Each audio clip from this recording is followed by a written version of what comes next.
अन्नदाता, पग पग पर है संग तुम्हारे अन्नदाता। लहू किसानों का बन के पसीना सींचता है धरती का सीना। मेहनत का तेरी हक दिलवाने, नई तकनीक नई खोज बताने। पशुधन को गुणवान बनाना, पौध सुरक्षा को सिखलाना, खेती के सब गुर समझाने, भारत का सरताज बनाने।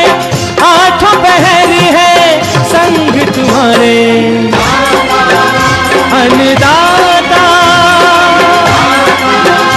अन्नदाता। नमस्कार, मैं हूं आपके साथ विभा उपाध्याय और आप सभी दर्शकों का अन्नदाता कार्यक्रम में स्वागत करती हूं। हमारे देश का किसान जन का पोषक है, वो श्रम का देवता है, अन्नदाता है। उसमें ही भारत की आत्मा निवास करती है और ऐसे ही किसानों की प्रगति के लिए हम खेती बाड़ी से जुड़ी हुई बहुत सी नई लाभकारी जानकारियां हर रोज सुबह लेकर आते हैं। तो चलिए कार्यक्रम शुरू करने से पहले देखते हैं क्या है आज के अन्नदाता में। आंवला से कैंडी बनाएं, अधिक लाभ कमाएं।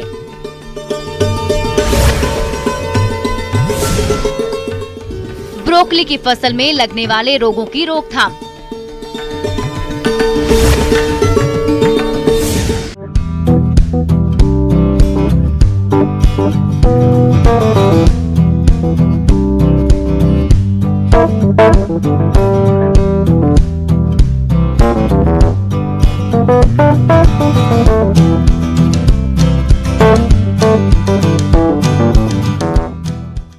आंवले का आयुर्वेद औषधि में अधिक मात्रा में प्रयोग किया जाता है और ये इस समय बाजार में खूब मिलता भी है, जिसे लोग रोजाना खाने में चटनी बनाकर आंवला कैंडी या सूप में किसी भी तरह से प्रयोग में ला सकते हैं।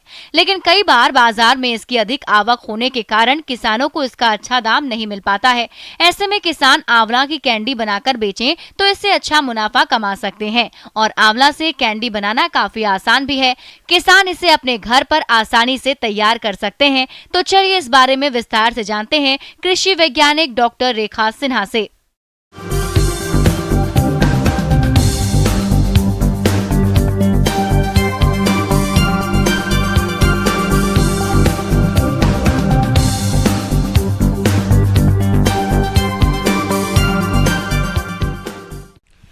किसान भाइयों नमस्कार। जो लोग आंवला की खेती करते हैं तो वो आंवला की खेती के साथ अगर उसको परिरक्षित भी अगर करेंगे तो उनको बेहतर आय प्राप्त करेगा। आंवला के विभिन्न उत्पाद बाजार में उपलब्ध हैं, जैसे मुरब्बा, कैंडी, अचार, उसके माउथ फ्रेशनर, चटनी। इससे आप जो है आजकल कैंडी का बहुत ज़्यादा जो है डिमांड बाज़ार में बढ़ रहा है और इसको आसानी से आप व्यावसायिक रूप में अपना सकते हैं। इस समय सर्दी का मौसम चल रहा है। इस मौसम में बाजार में आंवले की आवक शुरू हो जाती है। आंवले से अचार, मुरब्बा, जूस, कैंडी के जैसे कई उत्पाद बनाए जाते हैं। आयुर्वेदिक दवाओं के रूप में भी आंवले का इस्तेमाल काफी किया जाता है। आंवले के गुणों के कारण ही इसकी बाजार में मांग भी काफी है। आंवले ताजा हो या सूखे, दोनों रूप में इनका इस्तेमाल सेहत के लिए लाभकारी होता है। मुरब्बा और कैंडी में कुछ ज़्यादा उसका जो प्रोसेसिंग कीजिएगा तो उसमें ज़्यादा अंतर नहीं होता है। मुरब्बा जो है चीनी के सिरप में रखा रहता है और कैंडी जब हम बनाते हैं तो लास्ट स्टेज में उसको सिरप से अलग करके और थोड़ा सा उसको जो है सुखाने के बाद जो उत्पाद प्राप्त होता है उसको हम कैंडी कहते हैं। कैंडी बनाने के लिए ज़्यादा सामग्री की आवश्यकता नहीं होती है। आंवला, चीनी, नमक और साइट्रिक एसिड ये पदार्थ है जो आपको आसानी से बाजार में उपलब्ध हो जाएगा। सबसे पहले एक आकार के साफ सुथरे फलों का चुनाव करें। फलों को चुनते समय ध्यान रखें कि फल किसी प्रकार से विकृत या कीट व्याधि से ग्रसित ना हो। फिर फलों को स्वच्छ पानी से अच्छी तरह से धो लें और फलों का पानी सूखने के लिए रख दें। आंवला के फलों में कैसलापन होता है, इसको दूर करने के लिए नमक पानी में भिगोएं। तो आंवला का कैंडी बनाने के लिए आंवला को पहले जो है नमक के घोल में डाला जाता है। पहला दिन हम उसको 2% नमक के घोल में डालते हैं, दूसरे दिन उसकी मात्रा हम 4% कर देते हैं, तीसरे दिन उसको 6% कर देते हैं और लास्ट दिन उसको 8% कर देते हैं। ये नमक के घोल में डालने का मेन उसका ऑब्जेक्टिव होता है कि उसमें कसैलापन होता है। उसका कसैलापन दूर करने के लिए इसको नमक के घोल में डाला जाता है और तब तक डाला जाता है, धीरे धीरे इसका कंसंट्रेशन बढ़ाया जाता है और जब ये 8% हो जाता है तब उसको थोड़ा सा प्रिक किया जाता है। प्रिक जो है मुरब्बा बनाने में ज़्यादा प्रिक किया जाता है और कैंडी बनाने में ज़्यादा प्रिक करने की ज़रूरत नहीं है। उसके बाद उसको खौलते हुए पानी में ब्लांच करना है जब तक कि वो सॉफ्ट नहीं हो जाए। उसके बाद जब दबाया जाता है तो वो टुकड़ों में हो जाता है। अगर आप आंवला के फलों को उबालने की वजह भाप में पकाएं तो और भी अच्छा रहता है। आंवला पक जाने के बाद फलों को नुकीली चम्मच से हल्के छिद्र कर लें ताकि फलों में चाशनी अच्छी तरह से भर जाए। फलों को अच्छी तरह से पकाने के बाद फाकों को निकाल लें और गुठली अलग कर दें। अब उस दिन जो है पहला दिन जो है अगर 1 kg अगर आप आंवला लिए हैं तो कैंडी बनाने के लिए आपको 1 kg चीनी की आवश्यकता होगी। तो उसको चीनी की मात्रा एक साथ नहीं मिलाना है, हम लोग 2 या 3 दिन में उसकी चीनी की मात्रा बढ़ाते हैं। तो पहला दिन जो है हम 300 ग्राम चीनी में लेयर बना के चीनी डाल के इसको छोड़ देते हैं। दूसरे दिन वो सिरप बन जाता है, उसमें फिर 300 ग्राम जो है चीनी मिला के उसका सिरप बनाते हैं। जब खौलने लगता है तो उसको हम आग से उतार देते हैं और फिर जो है उसमें जो टुकड़ा है वो डालते हैं। चीनी के जब हम उबालते हैं तो उसमें टुकड़ा डाल के नहीं उबालना है, तो चीनी के सिरप को छान लेना है, टुकड़ा को आपको अलग करना है और जो सिरप है उसको आपको उबालना है और उसमें साइट्रिक एसिड भी मिला दिया जाता है। जनरली 1 kg में हम 3 ग्राम साइट्रिक एसिड की आवश्यकता होगी, आधा चम्मच जो है साइट्रिक एसिड की आवश्यकता होती है। तीसरे दिन जो है हम रिमेनिंग जो भी चीनी बचा हुआ है उसको मिला के उसके सिरप को खौलाते हैं और फिर आंवला जो है उसमें डालते हैं और रात भर छोड़ देते हैं। इसको आप 2 दिन छोड़ सकते हैं। अगर मौसम ज़्यादा गर्म है तो आप फिर दूसरे दिन आपको फिर टुकड़े को बाहर निकाल के उसको थोड़ा सा गाढ़ा कीजिए, फिर उसमें आप जो है आंवला का टुकड़ा डाल के छोड़ दीजिए। 5वें दिन जो है आपको आंवला के टुकड़े को जो है रस से बाहर निकाल लेना है। ट्रे में बिछा के आप जो है शेड में ही आप छोड़ सकते हैं 2-3 दिन के लिए, या अगर धूप है तो धूप में 1 दिन के लिए आप छोड़ सकते हैं, जिससे कि वो जो उसमें चिपचिपापन है वो ख़त्म हो जाए और बाद में उसको आप जो है डब्बे में पैक जो है उसमें पैक करके जो है आप उसको कर सकते हैं। किसान भाइयों, अब लेते हैं एक छोटा सा ब्रेक।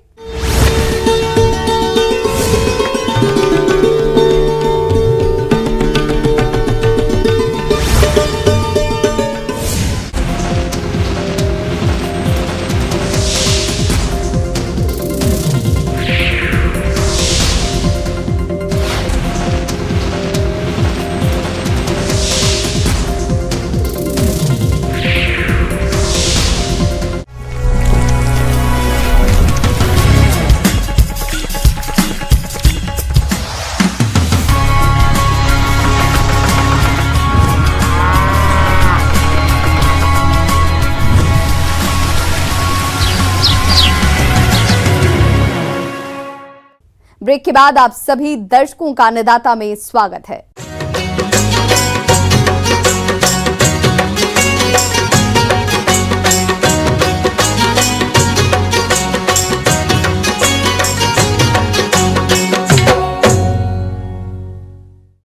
ब्रोकली की खेती का चलन तेजी से बढ़ रहा है क्योंकि बाजार में इसकी अच्छी कीमत मिल जाती है, लेकिन इस फसल में भी अन्य फसलों की तरह कई रोगों का प्रकोप होता है जो कि फसल को काफी प्रभावित करते हैं। इसलिए समय रहते रोगों की पहचान कर उनकी रोकथाम करना बेहद जरूरी है, जिसके बारे में बता रहे हैं कृषि वैज्ञानिक डॉक्टर मोहम्मद अंसार।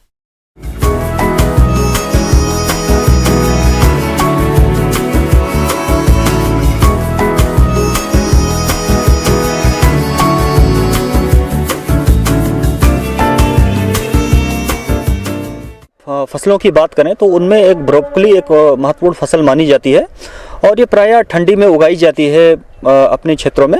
ब्रोकली की फसल में बहुत तरीके की बीमारियां आती हैं। यदि हम नर्सरी अवस्था से ही बात करें तो इनमें बीमारी आनी शुरू होती है और फसल की कटाई तक इसमें कुछ ना कुछ बीमारियां हमको दिखाई देती रहती हैं। पाउडरी मिल्ड्यू एक फफूंदी जनित रोग है और यह बहुत गंभीर हो सकती है क्योंकि इसकी वजह से फसल को बहुत नुकसान होता है। उपयुक्त तापमान और नमी की स्थिति में पत्तियों की ऊपरी सतह पर आटे जैसी एक पाउडरी परत विकसित हो जाती है। इसके नियंत्रण के लिए सल्फेक्स 2 ग्राम प्रति लीटर पानी के हिसाब से घोल बनाकर फसल पर छिड़काव कर सकते हैं। इससे रोग पर नियंत्रण पाया जा सकता है। दूसरी एक महत्वपूर्ण बीमारी है, जब हमारी रोपाई हो जाती है खेत के अंदर तो हम लोग देखते हैं कि पत्तियों में एक अल्टरनेरिया धब्बा दिखाई देता है, जो एक गोल रिंग के आकार का हम लोगों को खेत के अंदर अक्सर दिखाई देता है। तो उसमें क्या होता है कि जो निचली पत्तियां होती है, पौधों की जो निचली पत्तियां होती है, उनमें ये लक्षण बहुत अच्छी तरीके से हम लोग देखते हैं उसके अंदर। तो उसमें एक काले गोल रिंग जो धब्बेदार जो है एक स्पॉट बनते हैं और वो स्पॉट पूरे पत्ती पे देखते देखते पूरे फैल जाते हैं। और इसको पहचानने का एक और सबसे अच्छा तरीका ये हो सकता है कि जो धब्बा है उनके चारों तरफ एक पीले गोल रंग की एक रिंग की आकृति दिखाई देती है, जिससे ये पता चलता है कि ये अल्टरनेरिया लीफ स्पॉट ही इसके अंदर लगा हुआ है। तो इसके प्रबंधन के लिए सबसे उचित तरीका ये है कि जब भी हम लोग खेत में ब्रोकली लगाएं, जब भी इसके अंदर निराई और गुड़ाई का कार्य करें, तो उसमें जो संक्रमित पत्तियां हैं जिनके ऊपर रोग के लक्षण दिखाई दे रहे हैं, उन पत्तियों को पौधे से तोड़ करके अलग कर देना है और उनको एक जगह पर इकट्ठा करके रखना है, खेत में उनको नहीं छोड़ना है। तो यदि हम लोग पत्ती को में तोड़ देते हैं और खेत में सफाई रखते हैं तो इस बीमारी का लक्षण कम दिखाई देता है, दूसरे पत्तियों पर इनका संक्रमण कम हो पाता है। इसके बाद भी अगर हम लोगों को लक्षण अगर कहीं पे हम लोगों को पत्तियों पर दिखाई देते हैं तो हम लोग इसमें कवकनाशियों का फंजीसाइड का छिड़काव करना आवश्यक होता है। इसमें हम लोग मैंकोजेब दवा जो आती है, मैंकोजेब दवा का हम लोग 2 ग्राम प्रति लीटर पानी के हिसाब से घोल बनाकर इसका हम लोग खेत में छिड़काव करेंगे, तो इससे निश्चित तौर पर यह बीमारी कम हो जाएगी। बीमारियों पर नियंत्रण पाने के लिए जरूरी उपायों को अपनाना चाहिए। बुआई से पहले रोगरोधी किस्मों का चयन करें और नर्सरी में बीजों की बुआई करते समय कार्बेंडाजिम 2 ग्राम दवा से प्रति किलोग्राम बीज की दर से उपचारित करके ही बोएं, जिससे नर्सरी में रोगों के लगने की संभावना कम रहती है। ब्रोकली की रोपाई उचित दूरी पर करना चाहिए। साथ ही खेत को खरपतवारों से मुक्त रखें, क्योंकि खरपतवार कीट और रोगों को पनपने को बढ़ावा देते हैं। सही मात्रा में पोषक तत्वों का प्रयोग करें। खेत में जल निकास की व्यवस्था उचित रखनी चाहिए। यदि हम लोग बैक्टीरिया जनित बीमारियों की बात करें तो इसके अंदर एक सबसे बड़ी समस्या आती है ब्लैक रॉट की। ब्लैक रॉट की बीमारी जो हम लोगों को दिखती है गोभी वर्गीय फसलों में, जिसमें ब्रोकली में भी ये बहुत बड़ी समस्या है। उसमें पत्तियों पर वी आकार के एक आकृति बनती है, जो स्पॉट होते हैं वी, अंग्रेजी के वी आकार के, जो पत्ती को पूरी तरीके से झुलसाते हैं। तो वो क्या होता है, धीरे धीरे पूरी पत्ती पर फैल जाता है और पत्तियों में पीलापन का एक भी लक्षण दिखाई देने लगता है। इसको भी रोकने का एक सबसे अच्छा तरीका है कि यदि हमको संक्रमित पत्ती, अगर हमको निचली पत्तियों में अगर ये रोग के लक्षण दिखाई दे रहे हैं तो इनको हम लोगों को तोड़ करके इसको हम लोगों को हटा देना है। दूसरी बात, तो इसके अंदर हम लोग कवकनाशी का भी छिड़काव करेंगे। कॉपर ऑक्सीक्लोराइड जो दवा आती है, इसको हम लोग 3 ग्राम दवा प्रति लीटर पानी के हिसाब से घोल बनाकर इसका खेत में हम लोग छिड़काव करेंगे। इस बात का हम लोग विशेष ध्यान रखें, जब इसके अंदर जो कर्ड बनने शुरू हो जाए, ब्रोकली बनना शुरू हो जाए इसके अंदर हम लोगों का, तो उस टाइम कवकनाशियों का छिड़काव हम लोग बहुत सावधानी पूर्वक करें, क्योंकि उस टाइम ब्रोकली हम लोग तोड़ते हैं, उसको डायरेक्ट हम लोग मार्केट में सेल करते हैं, वो खाने वाला एक पार्ट है। तो हम लोग इसमें कवकनाशी का छिड़काव में एक विशेष ध्यान रखेंगे इस बात का। यदि हम लोग कॉपर ऑक्सीक्लोराइड का इसके अंदर छिड़काव करते हैं तो वो जो वी आकार के जो धब्बे ब्लैक रॉट बन रहे हैं वो काफ़ी कम बनेंगे। आगे और भी हैं खेती बाड़ी से जुड़ी हुई बहुत सी रोचक जानकारियां। यहां रुकेंगे एक छोटे से ब्रेक के लिए।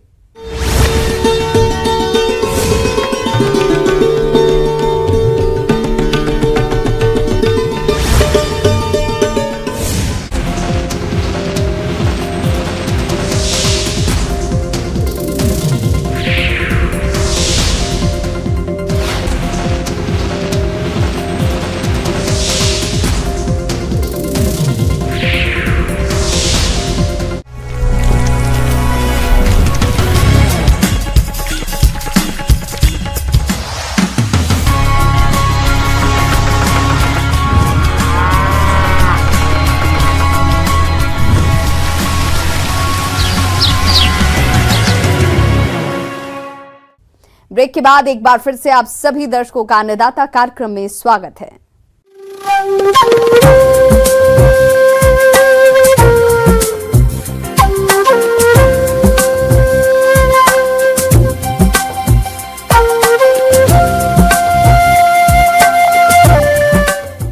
मौसम विभाग की रिपोर्ट पर साप्ताहिक कृषि सलाह इस प्रकार है।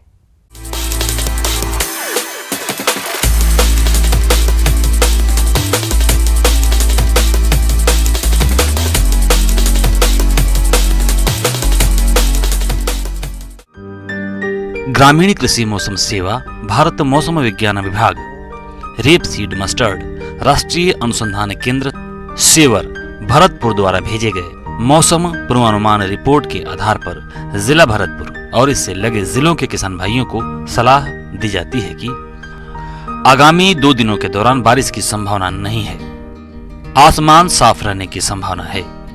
अगले 2 दिनों के दौरान अधिकतम तापमान 25 से 27 डिग्री सेल्सियस और न्यूनतम तापमान 11 से 13 डिग्री सेल्सियस रहने की संभावना है। अगले 2 दिनों के दौरान 8 से 10 किलोमीटर प्रति घंटे की गति से हवाएं चलने की संभावना है। अधिकतम सापेक्षिक आर्द्रता 52 से 55% और न्यूनतम सापेक्षिक आर्द्रता 27 से 29% के बीच रहने की संभावना है।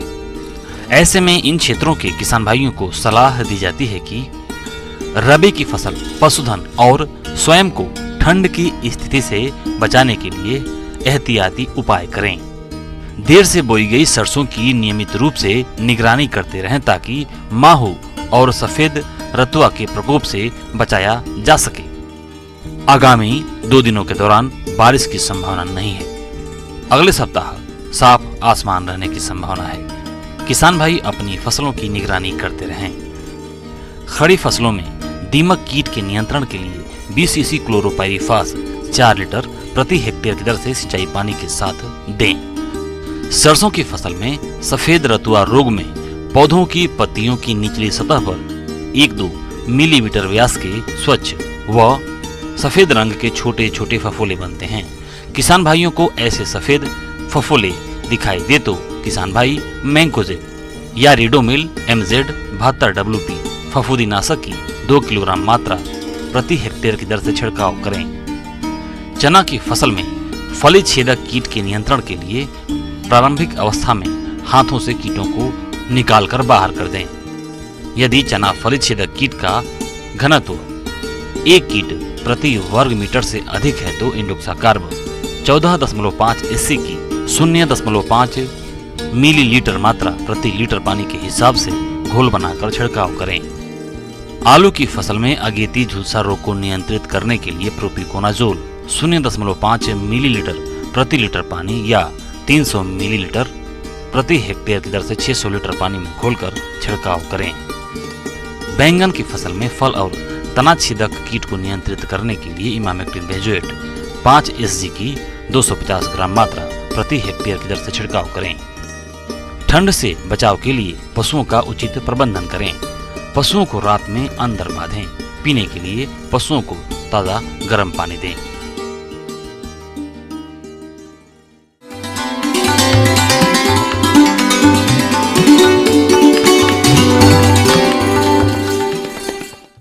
आइए जानते हैं अन्नदाता निःशुल्क फोन के माध्यम से पूछे गए समस्याओं का समाधान।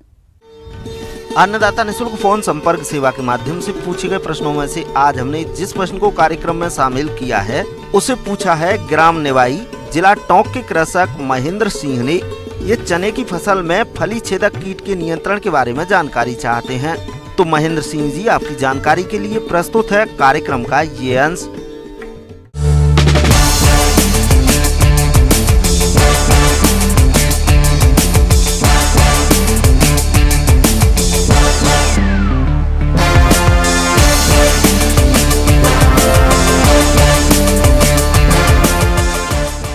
जैसा कि हम सभी जानते हैं कि चना जो है प्रोटीन का प्रमुख स्रोत भी है और इतने महत्वपूर्ण दलहन फसल जो हमारा चना है इसमें कई तरह के कीटों का प्रकोप होता है और इसमें जो सबसे प्रमुख कीट है वो चना फली छेदक कीट है और इससे 30 से 40% तक की क्षति हो जाती है। चना फली छेदक कीट जैसे बुआई के 20 से 30 दिनों बाद इसका जो प्रकोप है वह फसलों पर देखी जाती है। चना फली छेदक कीट की पहचान कैसे करेंगे।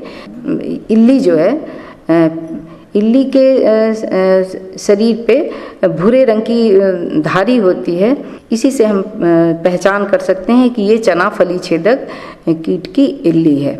और इसके जो पतंगे हैं, जो मौत हैं, उनके जो पंख हैं, पंख के निचले सतह पर काले धब्बे होते हैं और उसके समीप में ही गोल धब्बे भी, काले रंग के गोल धब्बे होते हैं।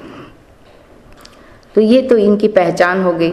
तो इसकी जो इल्ली होती है वो शुरू में हल्के पीले रंग की होती है, और जैसा कि इसका जो वयस्क है वो भूरे रंग का होता है, और पत्तियों और फूलों पर भी ये अंडे दे देती हैं, और इन्हीं अंडों से जो इल्ली है या पिल्लू जो हल्के हरे रंग के होते हैं, और ये शुरू में पत्तियों को ही खाते हैं।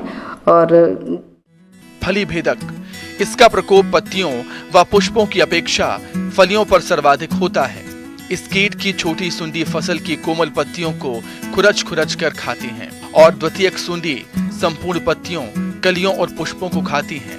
तृतीयक अवस्था की सूंडी चना की फली में गोलाकार छिद्र बनाकर मुंह अंदर घुसाकर दाने को खा जाती हैं। एक वयस्क सूंडी 7 से 16 फलियों को क्षतिग्रस्त कर सकती है। जब ये बड़ी हो जाती हैं और पौधों में फल आने लगते हैं, जब फली लगती हैं तो इन फलियों में घुस जाते हैं और घुसकर इन दानों को खाते हैं। और उस जब दाने लगने लगते हैं तो इनकी आकार भी बड़ी हो जाती हैं, जिससे ये इल्ली आधा सिर जो है, सिर और शरीर इनका फली के अंदर घुसा रहता है और आधे शरीर इनके बाहर लटके रहते हैं, और इस तरह से ये दानों को खाते रहते हैं। इल्ली है, ये जो इल्ली, एक इल्ली करीब 30 से 40 फली को अपने जीवन काल में खा जाती हैं। इस कीट की रोकथाम हेतु आप अपने खेतों में फेरोमोन ट्रैप 10 से 12 प्रति हेक्टेयर की दर से खेत में लगाएं, जिनके प्रयोग से कीटों का प्रकोप कम हो सकता है। चना के प्रमुख कीटों के लिए गर्मियों में गहरी जुताई करने से कीट के कोशक मर जाते हैं। 1 हेक्टेयर क्षेत्र में 50 से 60 बर्ड पंच लगाना चाहिए, ताकि चिड़िया उन पर बैठकर सूढ़ियों को खा सकें। इन ट्रैपों में नर मौत आकर्षित होकर इन ट्रैप में आते हैं, और जो इसके बैग होते हैं, पॉलीथीन बैग ट्रैप के, उसमें आकर फंस जाते हैं। रासायनिक कीटनाशी में स्पेनोसेड 45 SC का 1 ml प्रति 5 लीटर की दर से मिलाकर छिड़काव करना चाहिए। अन्य कीटनाशी में प्रोफेनोफॉस 50 EC का 2 ml प्रति लीटर पानी में मिलाकर छिड़काव करना चाहिए। जैविक कीटनाशी में NPV न्यूक्लियर पॉलीहेड्रोसिस वायरस का 250 LE प्रति हेक्टेयर की दर से छिड़काव करना चाहिए।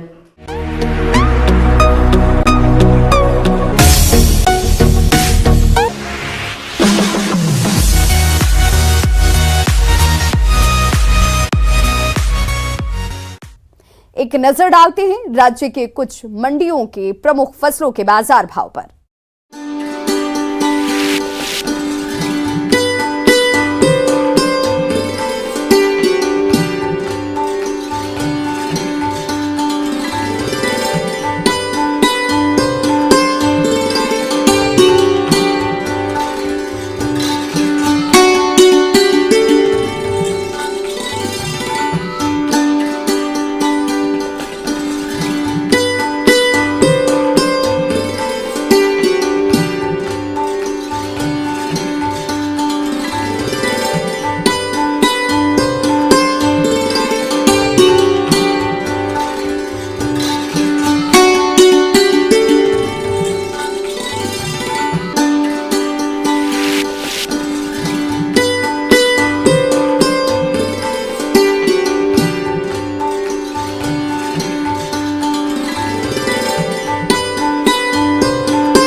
किसान भाइयों, कृषि संबंधित समस्या और सुझावों के लिए आप हमें इस पते पर संपर्क कर सकते हैं। प्रोड्यूसर अन्नदाता, news 18 Rajasthan, Ramoji film city, Hyderabad 501512। साथ ही आप हमें ईमेल भी कर सकते हैं। हमारा ईमेल है p18annadaata@nw18.com। इसके अतिरिक्त आप हमें निःशुल्क हेल्पलाइन नंबर 1800889216 पर सोमवार से शनिवार सुबह 10 बजे से शाम 4 बजे के बीच संपर्क भी कर सकते हैं। अब समय हो रहा है आपसे विदा लेने का। कल फिर होगी मुलाकात कृषि से जुड़ी महत्वपूर्ण जानकारियों के साथ। नमस्कार।